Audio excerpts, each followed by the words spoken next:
Amém, amados? Vamos orar mais uma vez? Fecha os teus olhos. Pai, em nome de Jesus, nós te agradecemos. Porque para nós, Senhor, é uma honra, é um privilégio estarmos na tua casa, na tua presença e podermos desfrutar da tua doce presença e da tua voz, Espírito Santo. E tudo que nós te pedimos é que o Senhor fale conosco. É que o Senhor ministre a verdade que há em ti na nossa vida. Pois a tua palavra afirma dizendo: conhecereis a verdade, e a verdade vos libertará. E o nosso próprio Senhor Jesus declara acerca de si mesmo, dizendo: eu sou o caminho, a verdade e a vida. E ninguém vem ao Pai se não for por mim. Ó Jesus, por isso nós te dizemos, ajuda-nos a caminhar dentro desse caminho que é a tua verdade. Em nome de Jesus, Pai, que essa palavra não fique apenas no nosso intelecto, mas que ela possa descer ao nosso coração e produzir frutos em nome de Jesus. Que a igreja diga amém, que a igreja diga aleluia. Amém, amados. Então, hoje, depois de um tempo orando e pedindo uma direção sobre um assunto, o Senhor falou comigo acerca de nós trazermos algo sobre guerra espiritual. Amém? Por quê? Desde o início do ano nós temos ouvido que esse é o ano da graça. Aleluia, glória a Deus. E que já existe uma palavra de vitória liberada a nós. Amém? E essa palavra, ela é necessária por causa de quê? Porque também seria um ano onde nós enfrentaríamos guerra contra principados. Quantos se lembram disso? Amém. Eu me lembro perfeitamente o dia que o Senhor trouxe essas revelações a nós. Só que o que acontece é que eu tenho percebido muitas pessoas entrando nessas guerras contra principados. E essas pessoas não têm se dado conta de que elas estão nessa guerra.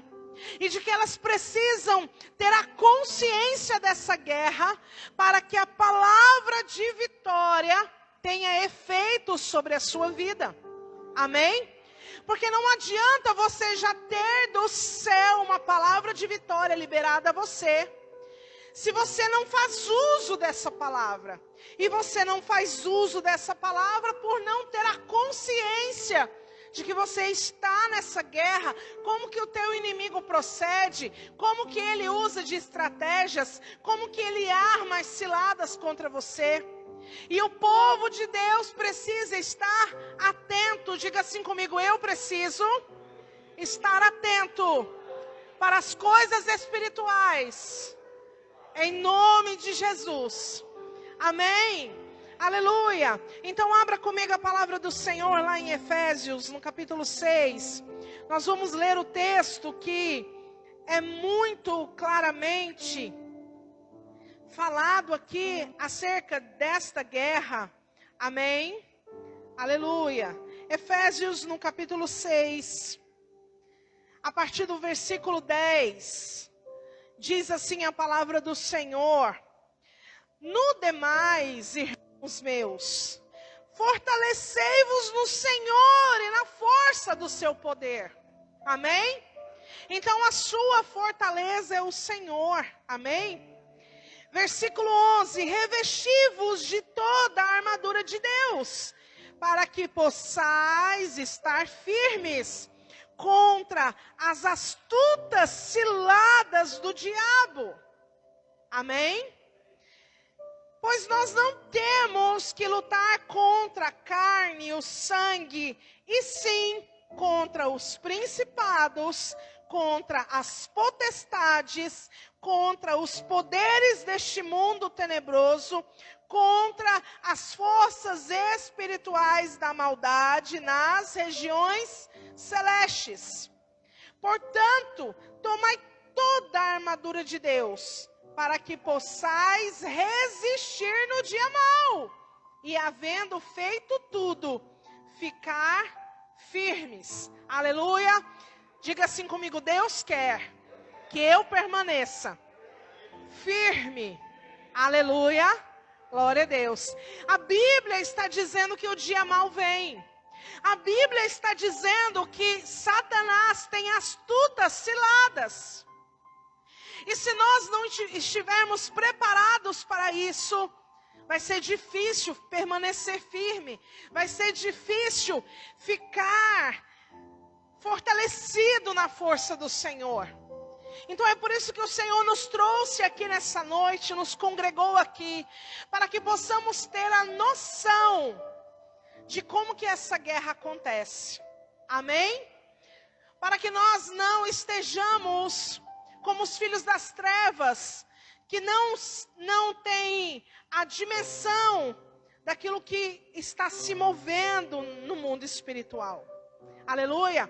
Então hoje eu não vou explicar ainda o que significa todo esse texto aqui, porque para que você entenda exatamente essa guerra contra principados, potestades, dominadores e forças espirituais da maldade, é necessário que você entenda o que não é uma guerra espiritual primeiro. Amém? Porque não adianta eu te explicar isso daqui sem você ter também como conhecimento coisas que as pessoas acham que são guerra espiritual, mas que na verdade não é. Amém, amados? Então nós vamos começar hoje falando sobre isso. Nós vamos começar dizendo primeiramente o que não é uma guerra espiritual. Amém? E a primeira coisa que eu tenho para falar para você nessa noite é que guerra espiritual não é batalha espiritual. Como assim, pastor? Agora você deu um nó na minha cabeça. Deixa o nó ficar aí, depois a gente desembola ele. Amém? Por que eu estou falando isso, gente? Porque, como o pastor acabou de falar, é algo tão interessante o mover do Espírito. Ele nem sabia exatamente o que eu iria falar, mas ele já deu uma introdução dentro daquilo que eu gostaria de falar, acerca da geração em que vivemos. A geração de cristãos que nós estamos é uma geração muito pobre, muito rasa, acerca de conhecimento das coisas espirituais. São pessoas que têm experiências com coisas espirituais, porém, são pessoas que não conhecem de fato como a região espiritual se move.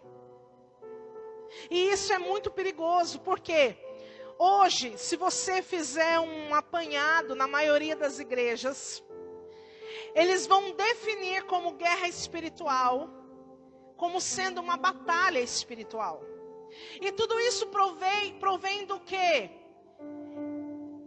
Desde os anos 90 para cá, a gente recebeu uma enxurrada de informações. Eu falo a gente, no sentido como igreja brasileira. A gente recebeu uma enxurrada de conhecimento acerca de batalha espiritual. Muito se falava acerca dos livros da Rebecca Brown, Este Mundo Tenebroso. E esses livros, o que eles trazem? Eles trazem algumas informações preciosas, sim.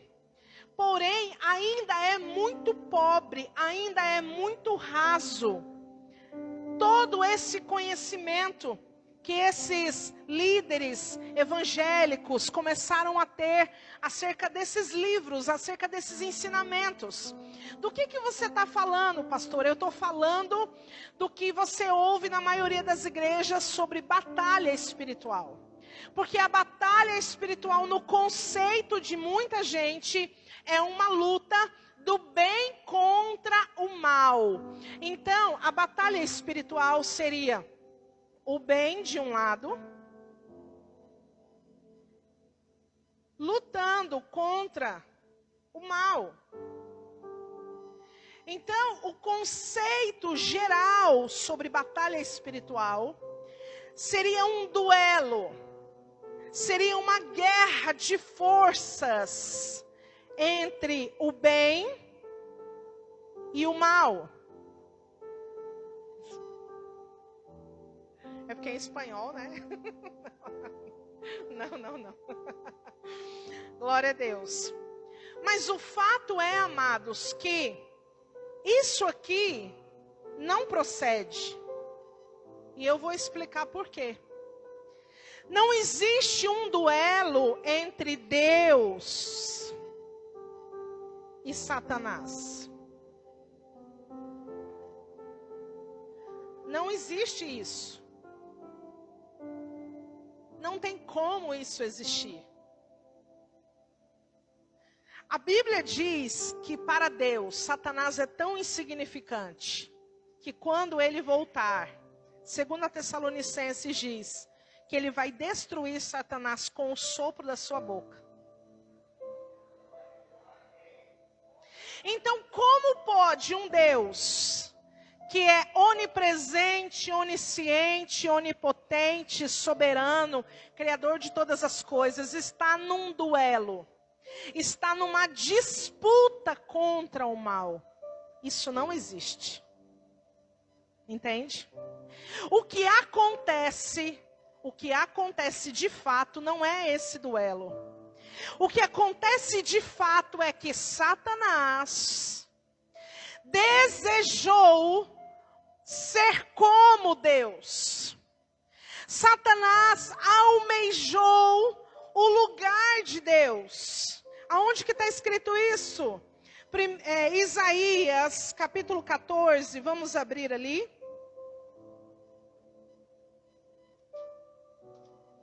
Então é por isso que eu estou te dizendo que o conceito da batalha espiritual não é guerra espiritual. Porque dentro do conceito da batalha espiritual, existem duas forças que duelam entre si, que combatem entre si. E esse conceito, biblicamente, ele não existe. Porque é impossível Satanás se equiparar ao poder, ao governo, à soberania de Deus. Aleluia. Então, em Isaías, no capítulo 14, a partir do versículo 12, deixa eu colocar aqui. Isaías 14, do 12 ao 15. Nós vamos ler a palavra dizendo assim: Como caíste do céu, ó estrela da manhã, filho da alva, como foste lançado por terra, tu que debilitavas as nações, tu dizias no teu coração: eu subirei ao céu, acima das estrelas de Deus, exaltarei o meu trono, no monte da congregação me assentarei, nas extremidades do norte, subirei acima das mais altas nuvens, serei semelhante ao Altíssimo. Contudo, serás levado à cova, ao mais profundo abismo. Amém? Glória a Deus. Então esse foi o desejo de Satanás. Esse foi o anseio dele de ocupar o lugar do Altíssimo.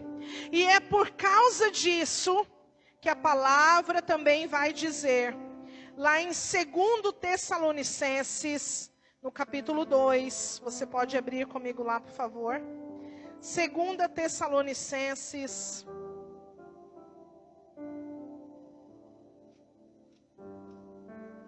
no capítulo 2. Quem achou, diga amém. Quem achou, diga misericórdia.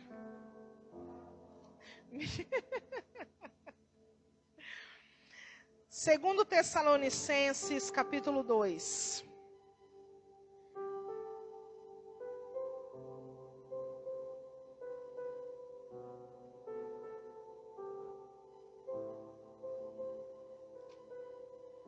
a partir do versículo 4. Não, vamos ler o versículo 3, que diz assim: ninguém de maneira alguma vos engane, pois isso não acontecerá, sem que antes venha a apostasia, e se manifeste o homem do pecado, o filho da perdição. Olha o versículo 4. Ele se opõe e se levanta contra tudo o que se chama Deus, ou é objeto de culto, de sorte que se assentará como Deus no templo de Deus, querendo parecer Deus. Percebe que existe uma íntima conexão entre o que nós lemos lá em Isaías, que foi algo que ele desejou desde o início, com o que ele vai fazer nos últimos tempos. Nós acabamos de ler aqui em 2 Tessalonicenses, no capítulo 2, que essa vai ser a proposta do anticristo, de Satanás, nos últimos dias, porque esse desejo que ele tem de ocupar o lugar de Deus, de estar na mesma posição que Deus, esse desejo ainda não passou. Ele ainda permanece. Então é por isso que a gente não pode declarar que guerra espiritual é a mesma coisa que batalha espiritual, porque nós não podemos, de forma alguma, imaginar que Satanás está no mesmo patamar, na mesma medida de força do que o Senhor. Amém? Porque isso não existe. Diga comigo, isso não existe. Aleluia.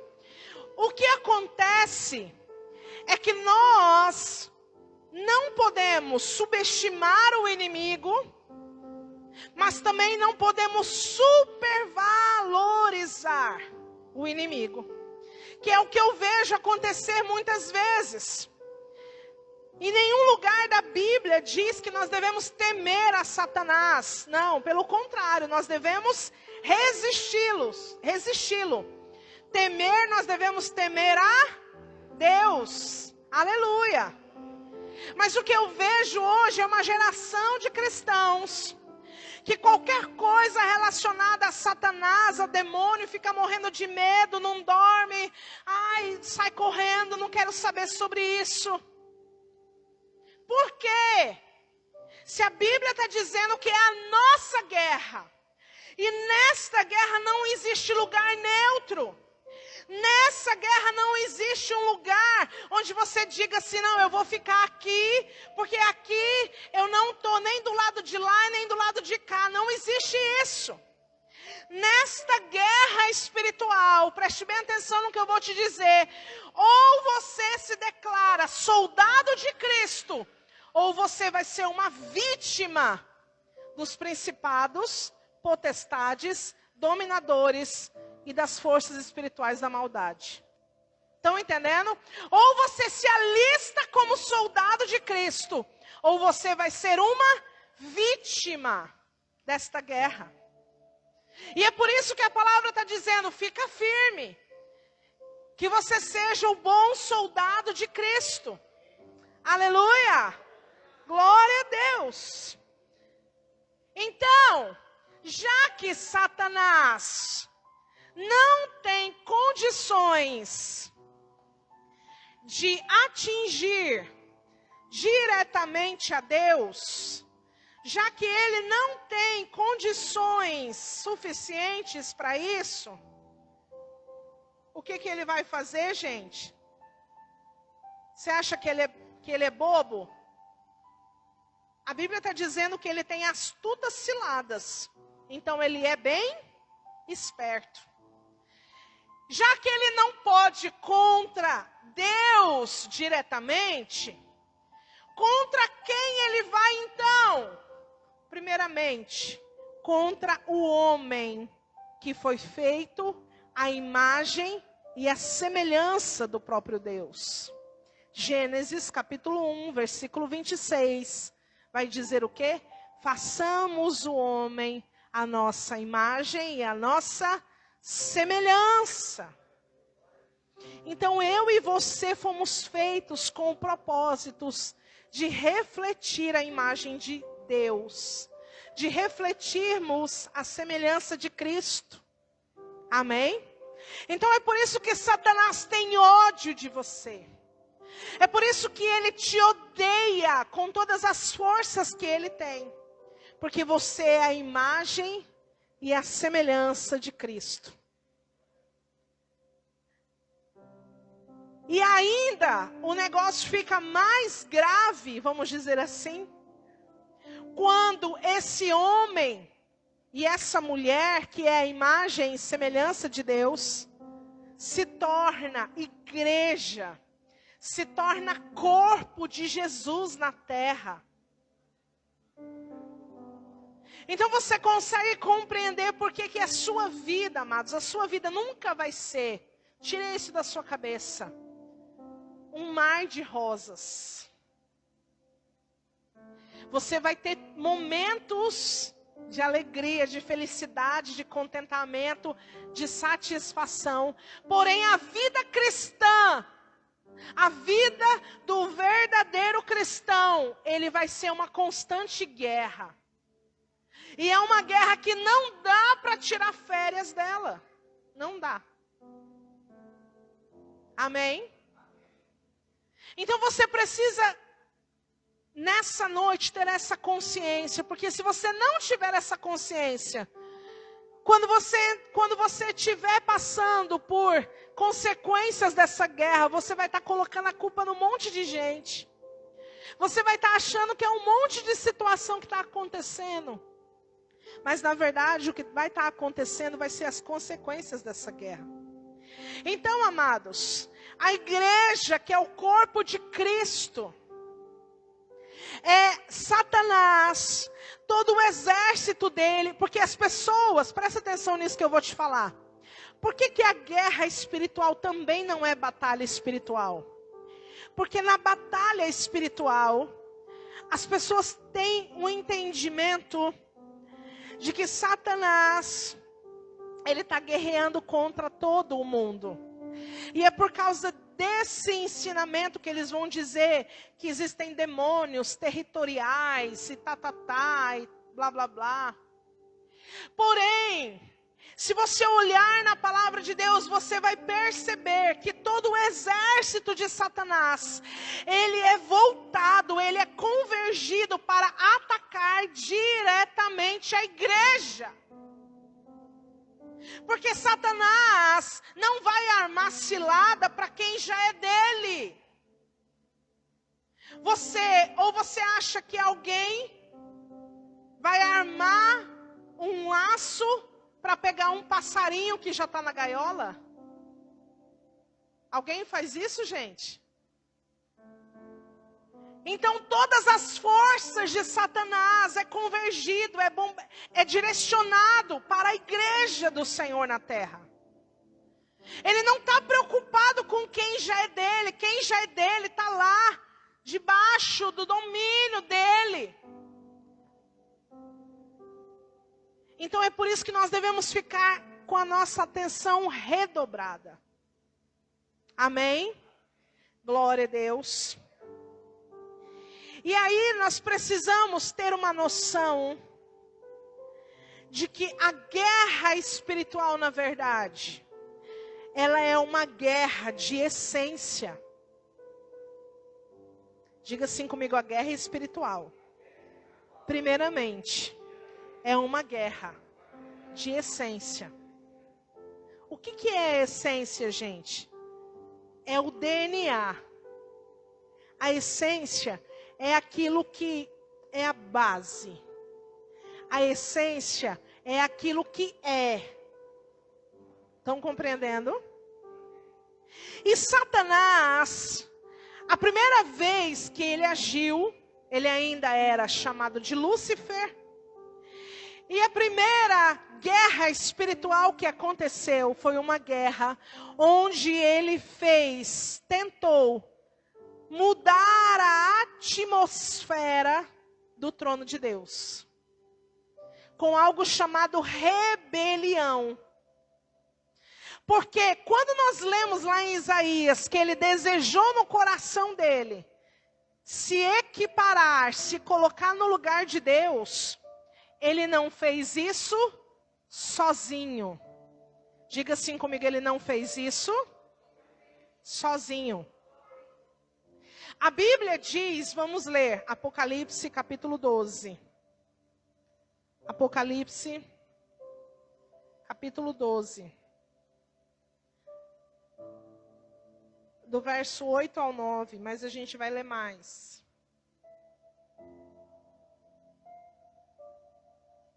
Vamos ler lá, Apocalipse, capítulo 12.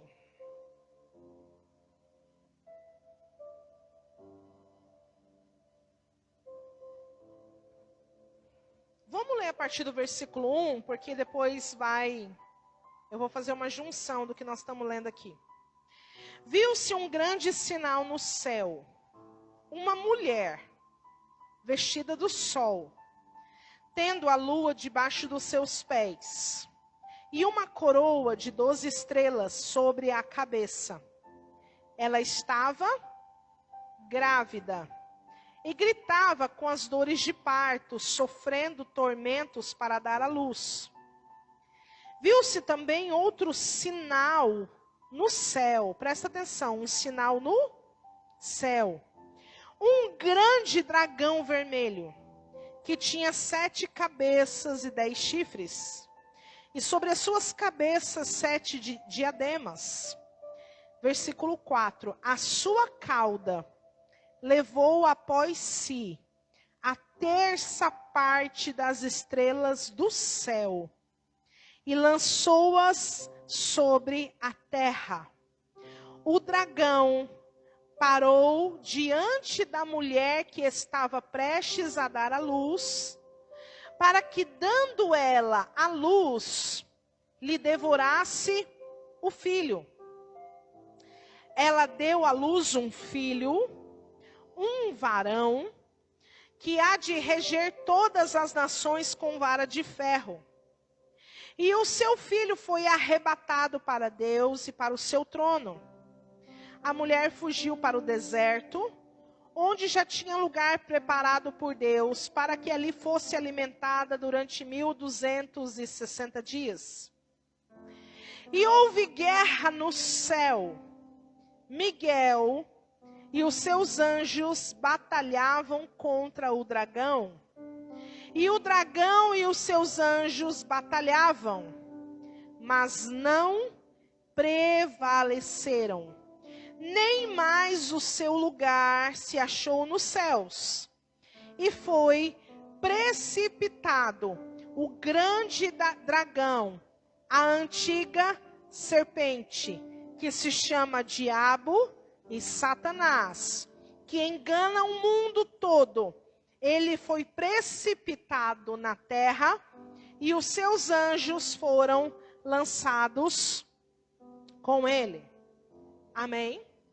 Em Lucas 10, versículo 18, também Jesus vai dizer que viu um sinal, né? Uma grande estrela que cai do céu. E esse texto de Apocalipse, ele nos deixa muito claro que esse desejo de Satanás de se colocar no lugar de Deus promoveu no ambiente do céu uma rebelião. Então, a primeira vez que ele fez isso, ele transformou a essência de alguns anjos que estavam ali para servir a Deus. Ele conseguiu danificar essa essência que havia nos anjos e converter essa essência em algo chamado rebelião. E a proposta de Satanás, ela não é ruim não, gente. É aí que muita gente cai. Porque a proposta de Satanás não é ruim. A proposta de Satanás sempre vai ser algo que é desejável. Qual que deveria ser a proposta que ele fazia para esses anjos? Mais ou menos assim: olha, se eu estiver no lugar de Deus, o negócio vai ficar bom para você. Se eu estiver lá naquele lugar, você vai ter vantagens com isso.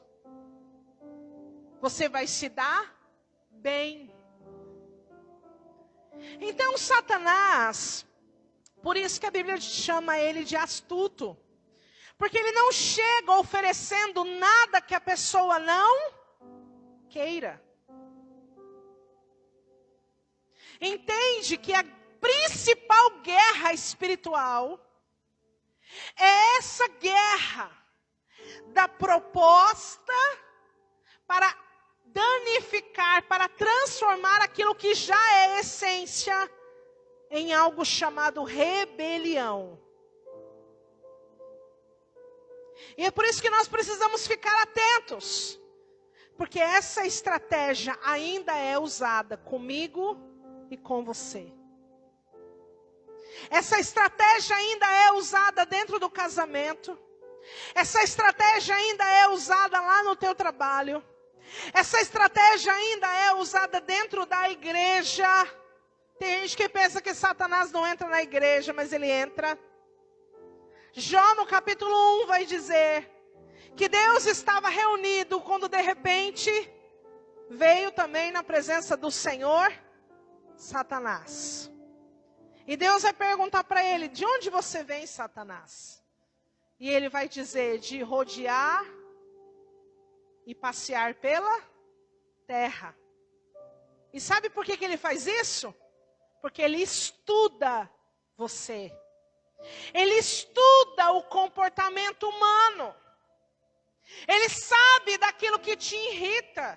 Ele sabe daquilo que te provoca. Ele também sabe aquilo que você deseja. Ele também sabe aquilo que você almeja. E ele vai te propor situações fáceis de você conseguir aquilo que você deseja.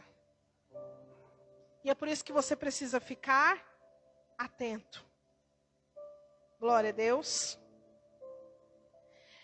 A segunda vez que ele vai propor algo parecido, a Bíblia está dizendo que por causa dessa rebelião, a sua cauda arrastou a terça parte dos anjos do céu.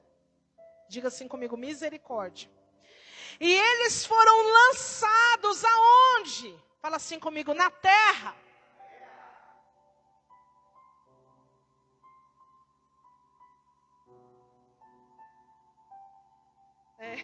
Ele arrastou quem tinha um rabo preso com ele. Sim. Oh, meu pai.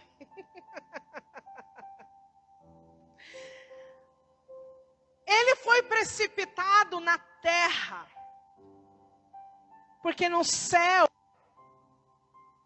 já não poderia permanecer. E você pensa que essa rebelião aconteceu do dia para a noite? Com certeza não. Com certeza não. Mas quando chegou no limite, ele foi precipitado na terra. E aí é por causa disso que você entende Gênesis capítulo 1. Abre lá agora Gênesis capítulo 1. Gênesis no capítulo 1.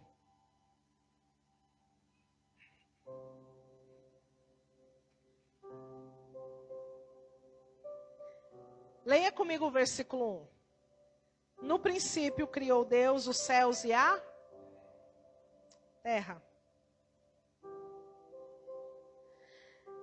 E a terra era sem forma e vazia, e havia trevas sobre a face do abismo, e o Espírito de Deus pairava sobre a face das águas. Aleluia. Essa palavra em princípio, no princípio, né?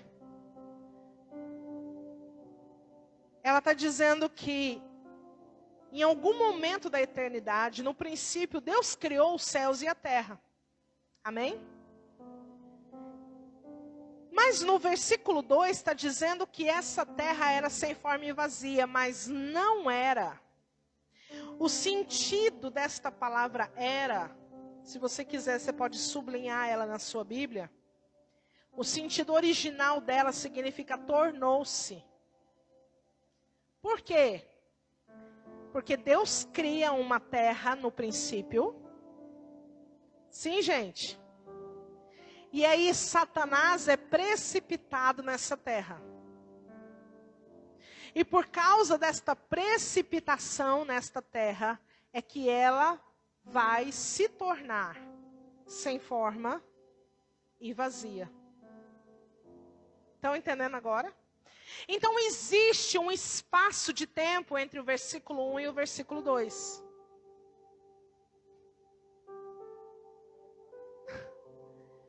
Aí por isso que você encontra as explicações, mas como que existe dinossauro? Como que existem os fósseis daquela época de bilhões de anos atrás? Eles habitaram na Terra, nesta primeira Terra que foi criada. E aquela história que a gente ouve dizer que foi um meteoro que caiu na Terra e destruiu os dinossauros, aquele meteoro tem nome. Lá em Apocalipse 12 vai dizer que ele é o dragão, a antiga serpente, Satanás, o diabo. Tá fazendo sentido para você? Glória a Deus. Aí, ele estando aqui, e ele percebendo que o homem e a mulher foi feita à imagem e à semelhança de Deus, você acha que ele vai desistir? Em Gênesis, no capítulo 3. Vamos abrir comigo no capítulo 3. Versículo 1 vai dizer assim: Ora, a serpente era o mais astuto de todos os animais do campo que o Senhor Deus tinha feito. Esta disse à mulher: É assim que Deus disse, não comereis de toda a árvore do jardim? Respondeu a mulher à serpente: Do fruto das árvores do jardim podemos comer, mas do fruto da árvore que está no meio do jardim, disse Deus, não comereis dele, nem nele tocareis, para que não morrais. Verso 4, então a serpente disse à mulher: Certamente não morrereis, porque Deus sabe que no dia em que comerdes desse fruto, os vossos olhos se abrirão e sereis como Deus. Percebe que é o mesmo discurso? Conhecedores, conhecendo o bem e o mal.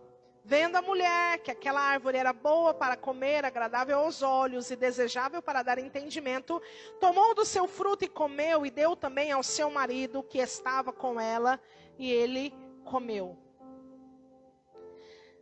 Olha só que coisa interessante, gente. Quando Eva pecou, ela só pecou porque ela já tinha caído. Tem gente que pensa que ela caiu quando ela pecou. Mas não foi assim.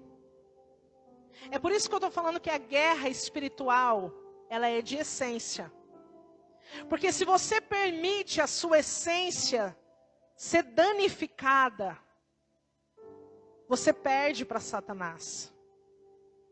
O que acontece aqui com Eva, primeiramente, se você ler todo o capítulo 2, e no início do capítulo 3, você vai perceber algo muito interessante.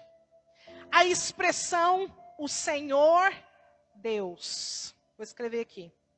Você percebe esta expressão. O Senhor Deus.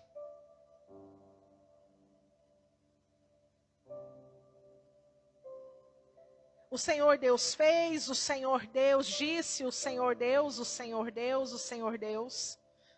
No início do capítulo 3, o Senhor Deus.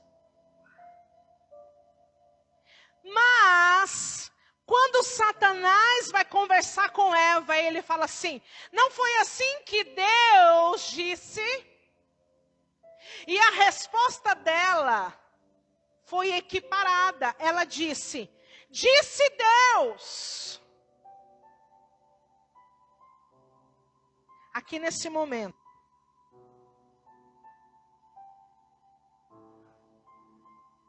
ela já, naquele momento, Satanás, de tanto estudar ela, teve a comprovação de que era possível ela ser tentada e pecar. Por quê? Porque ela já não considerava mais Deus como sendo o seu Senhor. A essência dela já estava comprometida. Por quê? Porque quando Deus vai dar a ordem, primeiramente ele dá a ordem para Adão. Na verdade, Eva ainda nem havia sido criada. Deus vai dar a ordem para Adão no capítulo 2. No versículo 9, ele vai dizer: o Senhor Deus fez brotar da terra toda espécie de árvore agradável à vista, boa para a comida, bem como a árvore da vida no meio do jardim, e a árvore do conhecimento do bem e do mal. Aí o versículo 16 vai dizer: ordenou o Senhor Deus ao homem, dizendo: de toda árvore do jardim comerás livremente, mas da árvore do conhecimento do bem e do mal, dela não comerás, pois no dia em que dela comeres, certamente morrerás. A resposta de Eva foi dizer que o problema estava na árvore que estava no meio do jardim. Isso significava que ela não se alimentava da árvore da vida já fazia um bom tempo. Por quê? Porque a árvore que estava no meio do jardim era a árvore da vida e não a do conhecimento do bem e do mal, como ela vai declarar para Satanás.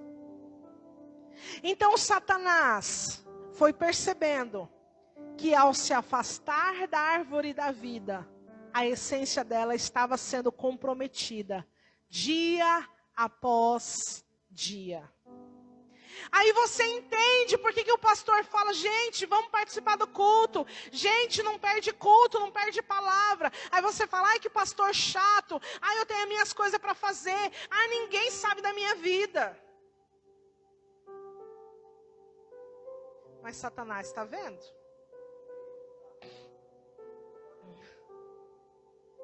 E ele está te estudando. Assim como ele estudou Eva. E ele percebeu que já fazia muito tempo que ela não se alimentava da árvore da vida. Porque na cabeça dela o problema era a árvore que estava no meio. E a árvore que estava no meio era a árvore da vida. Olha para você ter uma ideia do tanto que a essência de Eva estava comprometida. Ela colocou na boca de Deus palavra que Deus não disse. Presta atenção que eu vou repetir isso. Ela colocou na boca de Deus palavra que Deus não disse. Porque ela vai dizer assim, ó: dele não comereis e nem tocarei. Em que momento Deus falou que não era para tocar? Deus falou que não era para comer. Pastora, mas tem como comer se não tocar? Não, não tem como. Mas percebe que uma palavra modifica aquilo na íntegra que saiu da boca de Deus? Percebe o tanto de gente que está com a sua essência comprometida, falando que Deus disse uma coisa que Deus não disse. Por isso que a gente tem que tomar cuidado. Quando a gente vai falar: Deus me disse, Deus disse, Deus está te dizendo. Porque a gente corre o risco de colocar na boca de Deus palavras que Ele não disse. E aí o que vai acontecer? Eles vão pecar. E aí vai ter uma sentença por causa desse pecado.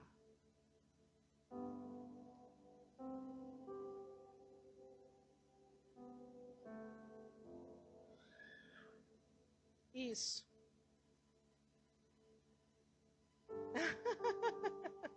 Eita, o pastor me colocou numa saia justa agora.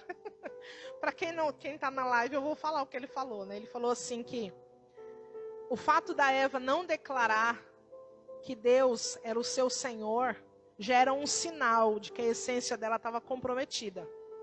E as pessoas que hoje tratam Deus como você, fica onde? É uma coisa a se pensar. Amados, mas para a gente poder encerrar, o que vai acontecer?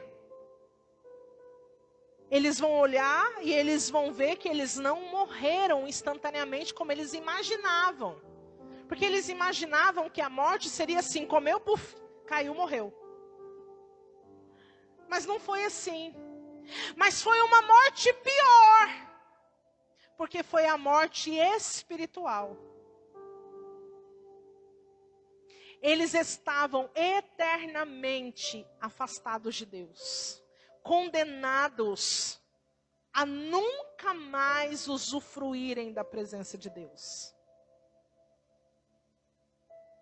É uma morte muito pior. Aí Deus vai fazer a seguinte declaração. No capítulo 3. Lá no verso 14. Disse, pois, o Senhor Deus à serpente. Eu vou encerrar aqui. Por que fizeste isso? Maldita és entre todos os animais domésticos e entre os animais do campo. Sobre o teu ventre andarás e pó comerás todos os dias da sua vida. Qual que é a primeira sentença que Deus dá? Primeira sentença.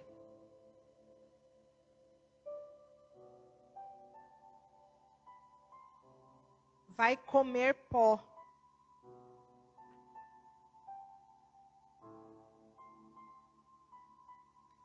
Vai comer o pó todos os dias.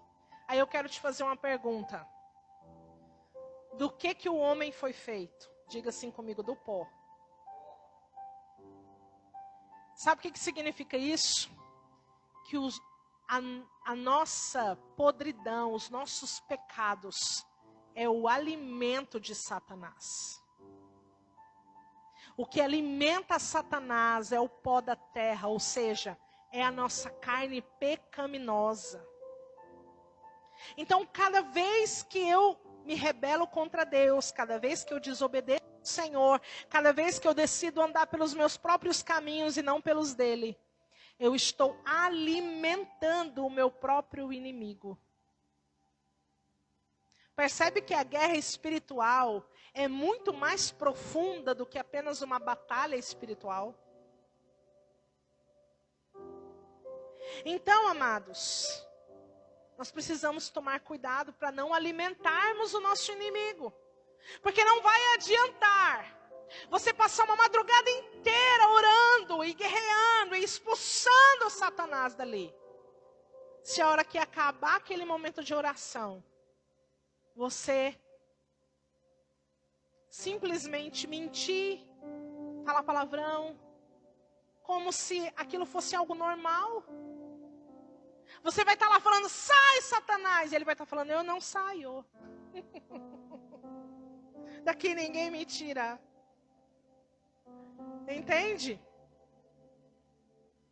Amém, amados? E a segunda declaração que Deus vai fazer, ele vai dizer assim, ó.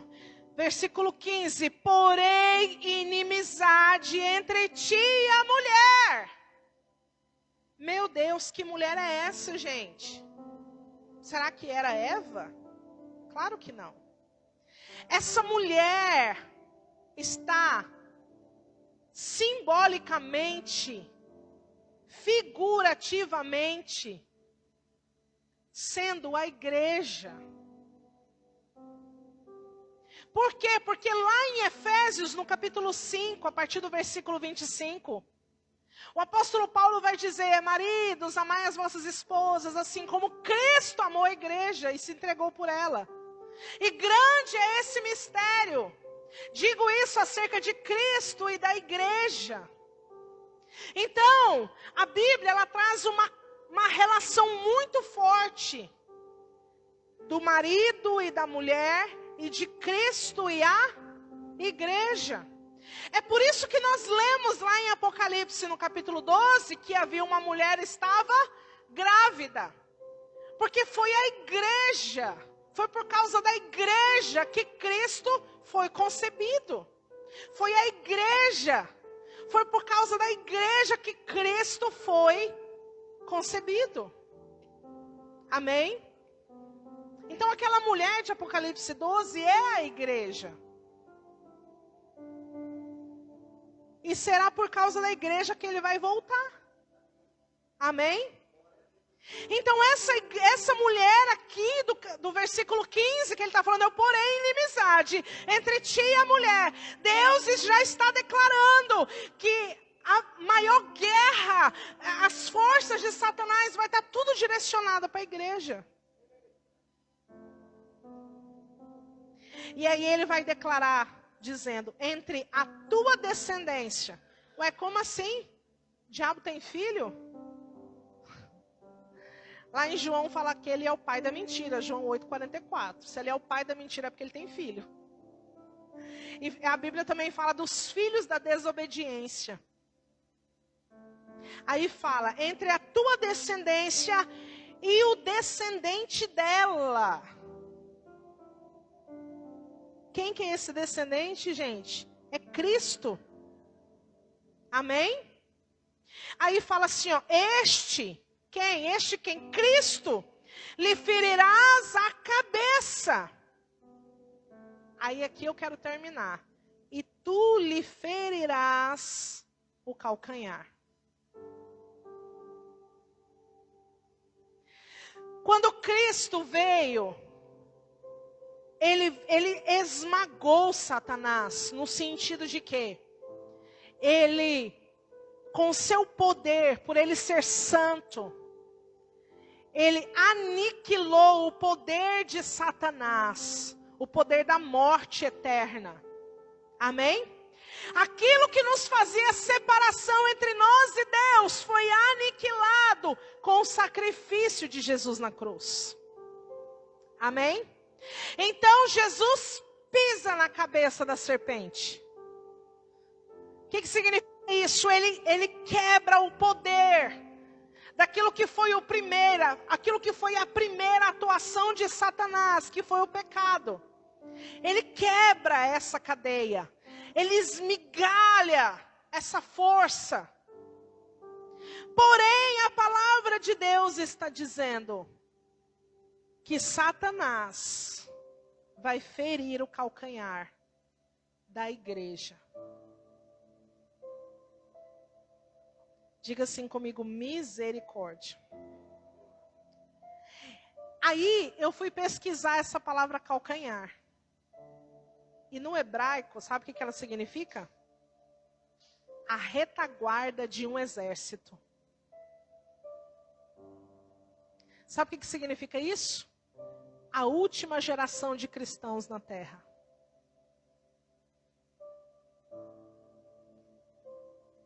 E Satanás vai ferir essa última geração de cristãos na terra de duas maneiras. E é aí que está a guerra contra os principados, gente. O primeiro momento é a apostasia. Lembra que nós lemos lá em Tessalonicenses, falando assim, ó, que primeiro vai vir a apostasia. E a apostasia é a infiltração de Satanás dentro da igreja.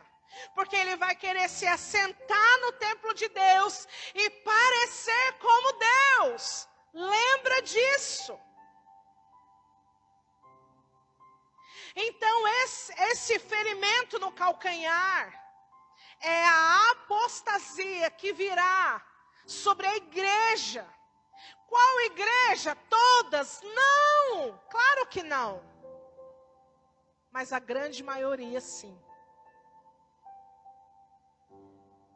Ferirá o calcanhar a última geração de cristãos na terra, aqueles que estiverem dispersos, aqueles que não estiverem firmes, aqueles que não tiverem consciência da guerra, aqueles que estiverem buscando os seus próprios desejos, as suas próprias ambições, as suas próprias vontades. Esses serão feridos com a apostasia. Diga assim comigo, misericórdia. E o segundo feito, que vai acontecer, é que a igreja vai ser perseguida. E nós precisamos estar preparados para isso. Porque aqueles que não se apostatarem da fé, aqueles que permanecerem firmes, eles serão perseguidos. Então para de ser crente mimimi, de ficar ofendidinho por causa das coisas. Por causa disso, por causa daquilo. Meu irmão e minha irmã, os últimos dias estão aí. E nós precisamos ser a luz que vai prevalecer contra as trevas. Amém? Para a gente encerrar, lá em 1 João, no capítulo 3, no versículo 8.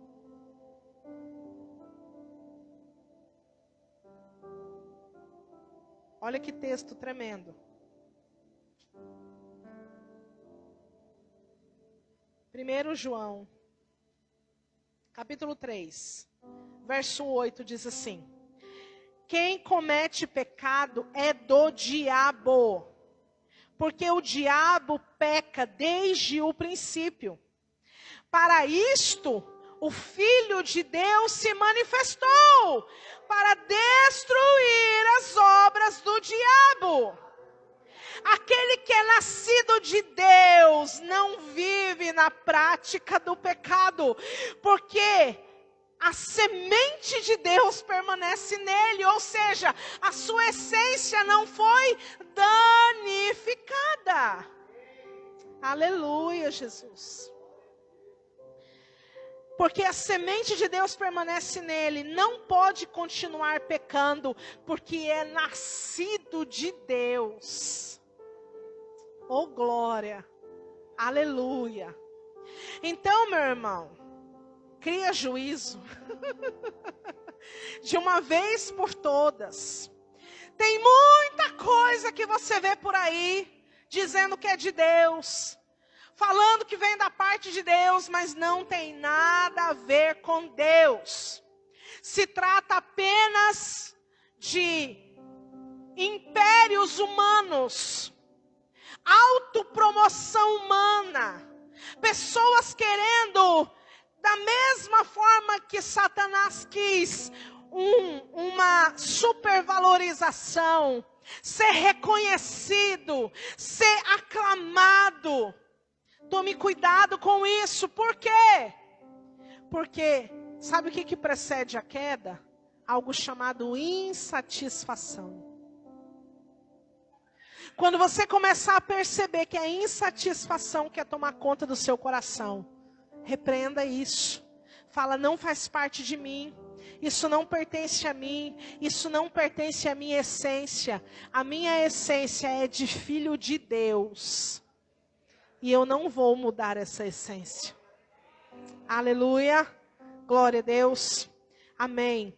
No próximo culto a gente vai estar falando propriamente sobre guerra espiritual. Como que Satanás age.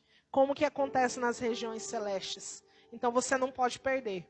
Amém? Hoje foi só uma introdução. Só para você poder entender o contexto. Aleluia. Oh glória. Vamos orar então? Fique de pé. Aí onde você está. Pai, em nome de Jesus.